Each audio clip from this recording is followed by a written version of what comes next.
Muy buenas tardes. Día movidito hoy en los mercados financieros con dos frentes abiertos. Por un lado, esa reunión del Banco Central Europeo que finalmente ha acabado con un acelerón, por así decirlo, en la retirada de estímulos de Christine Lagarde, de la presidenta del Banco Central Europeo. Lo que hemos conocido es que, se confirma que el PEP, el programa de compras por la pandemia, va a terminar este mes de marzo, a finales de este mes de marzo, pero el Banco Central Europeo se abre a reanudar las compras en el marco de este programa PEP en el caso de que la pandemia vuelva a causar shocks en el mercado. También lo que se dice por parte del Banco Central Europeo es que el otro programa de compras, el APP, va a finalizar en el tercer trimestre de este año y que el Banco Central Europeo no va a hacer ningún tipo de ajuste en los tipos de interés, ya sea al alza, como sería lo esperado, o a la baja, que también eso es muy clave en las palabras que ha escogido el Banco Central Europeo, que esos ajustes no se van a producir hasta que el APP termine después de ese tercer trimestre. Bueno, hoy los mercados financieros han reaccionado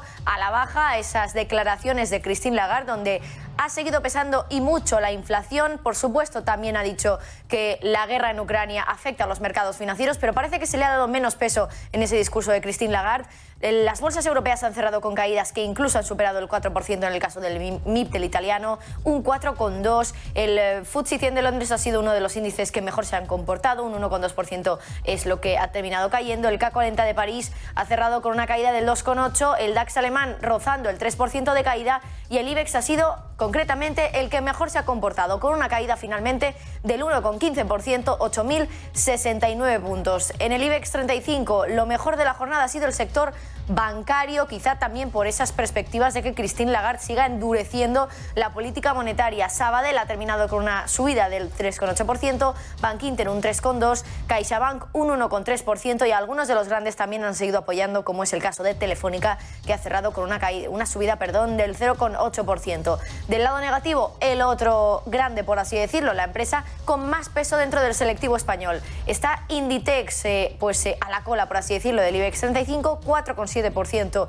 es lo que ha terminado cayendo. Siemens Gamesa también corrigiendo la fuerte subida que lleva registrando en los últimos días. Ha caído hoy un 3,99%, seguido de CIA Automotive, Acerinox o Grifols. Y si miramos a Wall Street, el mercado que todavía está abierto del otro lado del charco, vemos cómo también está cotizando en terreno negativo. El Nasdaq 100 es el índice que más se deja en estos momentos, más de un 2%, el Dow Jones lo hace un 1,10% y el S&P 500 se deja un 1,2%. En un día convulso también en Estados Unidos, porque hemos conocido el dato de inflación para el mes de febrero, un dato que sin duda va a tener muy en cuenta la Reserva Federal cuando se reúna la semana que viene para ver si finalmente suben los tipos de interés, como decía Jerome Powell, su presidente, hace tan solo unos días, que podía subirlo, o al menos que él estaba a favor de subir esos tipos en un 0,25% en esa reunión que se celebra la semana que viene. Finalmente, ese dato de inflación de IPC ha estado en el 7,9% para el mes de febrero, en línea con las expectativas. Se esperaba ese 7,9%,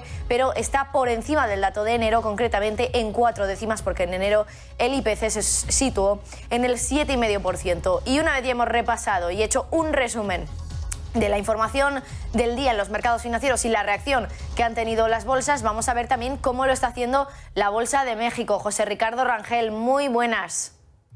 Muy buenas tardes, amigos. Marta, un gusto estar con ustedes. Y bueno, precisamente aquí estamos siguiendo la tónica con terrenos negativos en el índice de precios y cotizaciones. Estamos rondando más o menos los 53.603 unidades aproximadamente, con 0,57% a la baja. Es interesante comentarlo. También nuestro tipo de cambio está rozando entre los 20,97 como se ubica en este momento, y ha llegado a niveles más o menos de 21 pesos por cada dólar. Pues vaya, la verdad es que ayer estábamos muy contentos por la apreciación que había tenido el tipo de cambio en solo un día de casi 1,9%, y ahora, bueno, pues estamos retrocediendo, precisamente se está depreciando la moneda. Y bueno, también el centenario se mantiene este tema de los commodities, Marta, amigos. Estamos teniendo la onza precisamente de oro, que llamamos centenario aquí en México, en 53,200 pesos por cada centenario. Importante en los mercados y anunciarles a nuestros amigos, sobre todo los que están aquí en México, que a partir de hoy Neobank, esta fintech, neobanco, como le comentan desde 2013, que ha estado en crecimiento, bueno, pues a partir de hoy ya se puede comprar en las bolsas de valores, tanto en la Bolsa Mexicana de Valores como en la Bolsa Institucional de Valores, a través de su sistema internacional de cotizaciones. Recordemos que de esta forma, bueno, pues se pueden hacer transacciones a nivel internacional, y es interesante que hoy precisamente pues se abre el mercado para los que tienen interés precisamente en adquirir acciones de este neobanco en México a través de las dos bolsas de valores. Y bueno, principalmente ahora la parte sobre todo que está atrayendo el índice de precios y cotizaciones a la baja, bueno, pues la tenemos en la parte de la industria de la construcción, específicamente la parte de cemento, con Cemex con 4.11 a la baja, es decir, está cotizando con 10.04, casi 10 pesos por cada acción. Y esto es interesante después de haber dado un buen repunte días anteriores, sobre todo por el tema de las exportaciones de cemento hacia Estados Unidos. Bueno, pues ahora se encuentra precisamente en un terreno negativo. Después, pues tenemos la parte de consumo, Gruma, la parte de la industria de transformación del maíz, tortilla, etcétera, con 4.09 a la baja. Banbajío, la parte financiera, con 2.28 a la baja. Y bueno, las principales alzas, las que están defendiendo precisamente el índice, bueno, lo tenemos en Alsea con 2.91 a la alza y con Vesta con 2.13 a la alza. La parte, recordemos, de las empresas mineras que ayer platicábamos un poco, sobre todo Grupo México y Peñoles, bueno, pues han tenido un repunte. Aquí Grupo México 1.54 a la alza y Peñoles 0.72 a la alza, después de haber dado pues vaya el reporte el día de antier, y que vaya pues fue deteriorándose un poco, sobre todo en los márgenes de EBITDA de Peñoles. Y bueno, la verdad es que muy contentos porque estas empresas, sobre todo Alsea y Gruma que hemos platicado, pues están de la mano de la industria de consumo. Y quién más que nuestra invitada, una experta precisamente en el análisis de consumo de México, para platicarnos acerca pues de la confianza, de los datos de confianza al consumo, y pues darnos un poquito de más luz de qué podemos ver en el terreno bursátil. Marta, adelante, si nos hace los honores de introducir a nuestra invitada. No, efectivamente, hoy, José Ricardo, vamos a hablar del impacto que tienen esos últimos datos de confianza al consumidor en las empresas de consumo que cotizan en el mercado mexicano. Vamos a hablar con Marisol Huerta, que es analista senior del grupo financiero B por Más. Marisol, muchísimas gracias por estar con nosotros. Hola, ¿qué tal? ¿Cómo están? Y la verdad, un gusto estar nuevamente con ustedes. Y bueno, pues sí, hablando de estos temas que creo que a todo el mundo nos interesan, ¿verdad? Efectivamente. Bueno, Marisol, yo te quería preguntar, en primer lugar, ¿cómo han afectado esos últimos datos de confianza a la economía mexicana?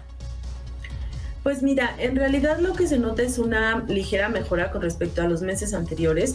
Sí está positivo. Aquí lo que estamos observando básicamente es que una vez que se ha disipado el peligro que se tenía por la cuarta ola, los consumidores se vieron un poquito pues más optimistas, empezaron a salir más, tanto en la disminución de los casos como el control a través de las vacunas. Esto generó que existiera un mayor tráfico a las tiendas y bueno, pues con esto los resultados para las compañías se mejoraron. Sin embargo, bueno, ahorita la situación hacia adelante, porque recuerda que en los datos de confianza se pregunta cómo ha estado tu sentir los meses anteriores y qué es lo que estás esperando. Y aunque se notó que todavía se mantienen optimistas, sobre todo por el tema sanitario, pues existe ahora el problema de preocupación por la inflación, ya que esto es lo que está generando, pues bueno, que los productos básicos estén teniendo ya el impacto, que el consumidor ya lo estemos recibiendo. Y bueno, ahí lo que se observó es un poco de cautela. Aún no se observa estos picos que hemos tenido estas semanas dio a conocer el dato de inflación en México, que se ubicó en niveles de 7.2%, por arriba de lo que se estaba esperando, y aunque la expectativa de nuestros economistas es que va a tender a la baja, que hacia final del año va a estar en niveles de 4%, también las presiones que estamos viendo en materias primas a nivel internacional, sobre todo en la parte de alimentos, pues hacen prever que a lo mejor vamos a tener una inflación un poco más alta los siguientes meses, y finalmente esto, pues el consumidor lo va a estar resintiendo. Entonces, la verdad es que ahorita bien, como te menciono, la disipación de la cuarta ola y la vacuna mejoró mucho la percepción y que los consumidores salieran, pero hacia adelante pues está habiendo este ruido inflacionario que no solo a nosotros nos está pegando, sino es a nivel global, ¿no? Marisol, platícanos un poquito sobre todo de las empresas que tú eres experta en este tema. ¿Cómo salieron precisamente los resultados en estos reportes? Bueno, hablando acá, justo acabamos de terminar los reportes del cuarto trimestre y la verdad es que para el sector retail y para la parte de consumo frecuente fue bastante buena.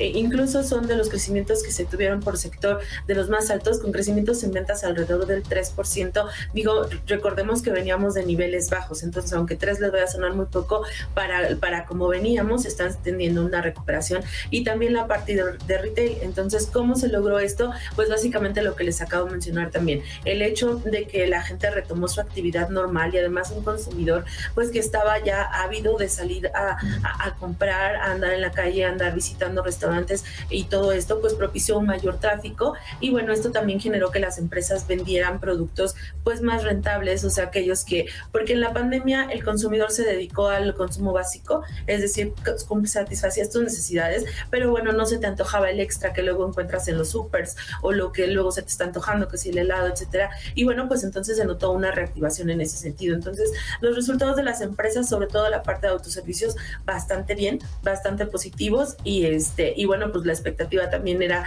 lo que nos señalaban las compañías en las diferentes conferencias, es que enero y febrero estaban siendo también favorables, ¿no? Con un consumidor que sigue regresando a la normalidad, con zonas, por ejemplo, empresas acá en México como Chedraui, que tiene muchísimas tiendas en zonas turísticas, pues al cierre del cuarto trimestre la gente regresó a las playas, regresó a andar visitando zonas interesantes, y entonces hubo tráfico y se recuperan de bases de comparación, porque la gente había dejado de ir a la playa, pues bueno, tuvo este optimismo. Entonces, la verdad es que fueron resultados favorables, como te digo, en promedio 3% para la parte de ingresos, y en la parte de EBITDA hasta 5%. Más o menos el manejo de los costos, este 5%, habla bien de la gestión que tuvieron. ¿Hubo alguna afectación precisamente en sus costos?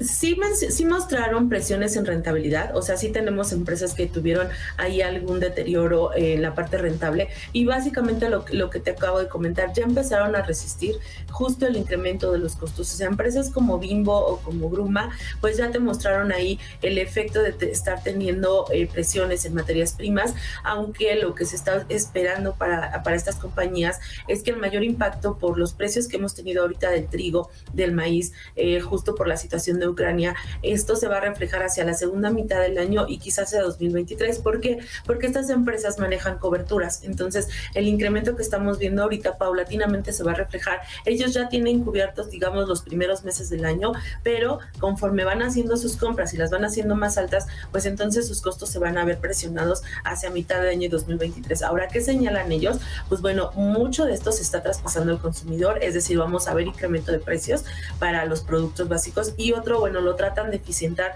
pues con otro tipo de estrategias en la parte de gastos, algún tipo de ahorro que lograron justo con la pandemia. A lo mejor la parte de marketing, antes invertían mucho en campañas, etcétera, y ahora se dieron cuenta pues que las redes sociales, que son más baratas y que tienen un mayor impacto, pues les sirve y pueden con eso reducir costos. Entonces, digamos que en ese sentido también están buscando estrategias para que este fuerte impacto de costos de materias primas no se vea reflejado totalmente en el impacto para el consumidor. Entonces, en la parte de alimentos, eso, las empresas de bebidas, por ejemplo, ahí la presión que se sufre es por el aluminio, para todo lo que es la lata, y también el PET. El PET por la parte de la botella, recuerdo que es el insumo para la botella, que también se ha estado incrementando. Entonces, sí, definitivamente hacia adelante creemos que vamos a ver un mayor impacto que el que vimos en el cuarto trimestre del año pasado y que se está reflejando en estos primeros meses y sobre todo se está incrementando. ¿Por qué? Pues porque ya llevamos 4 días de presión. Ayer vimos los precios del petróleo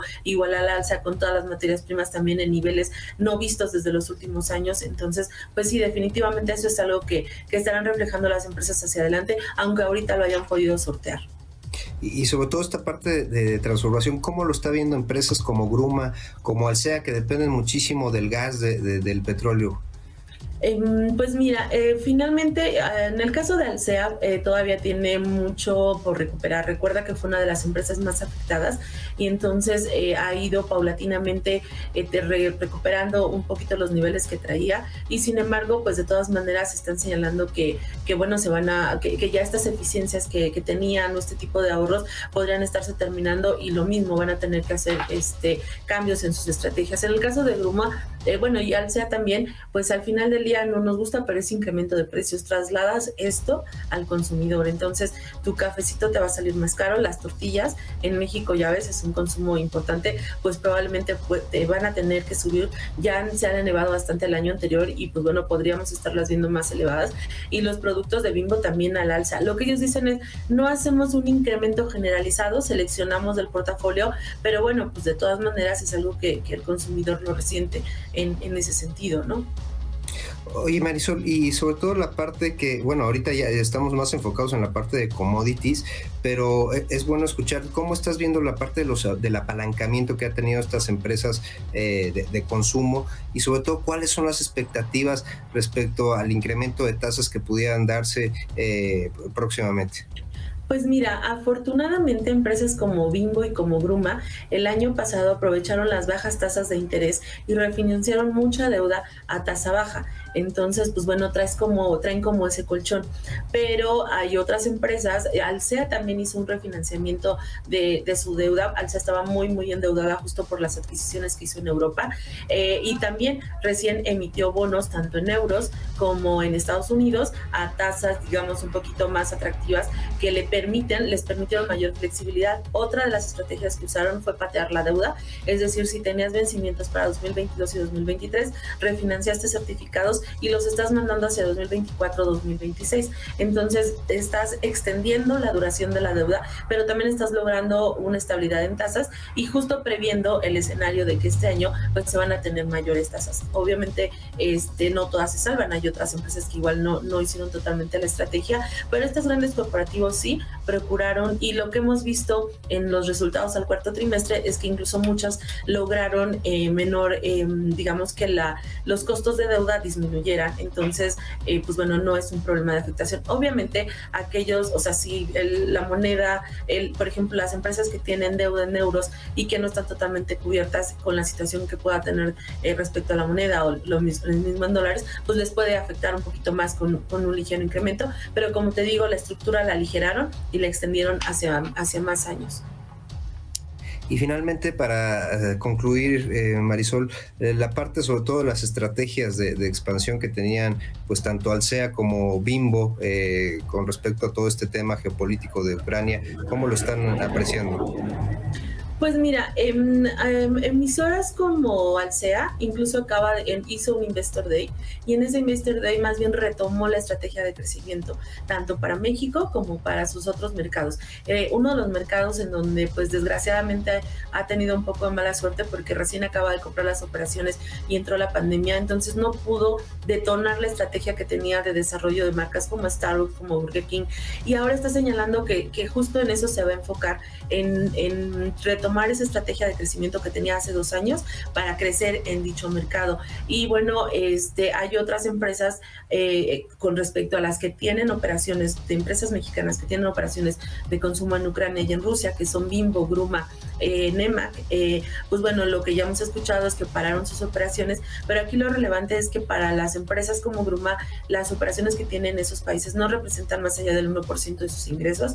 Entonces, bueno, vamos a ver esa afectación por ahorita ahorita lo que hicieron fue, en el caso de las de Ucrania, cerrar las plantas por proteger a su gente. Y también Bimbo, para Bimbo también ellos nos señalan que realmente es muy pequeña, es una sola planta, bueno, pero sin embargo pues sí están teniendo detener sus operaciones hasta saber qué es lo que va a suceder, ¿no? Entonces son las únicas que tienen exposición directa. Las otras solamente tienen exposición por participar en Europa, como es el caso de Alsea, que está en España, que está en Portugal y etcétera, ¿no?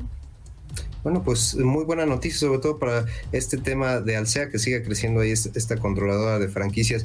Marisol, muchísimas gracias por estar con nosotros. Marta Villar, no sé si tienes alguna otra pregunta.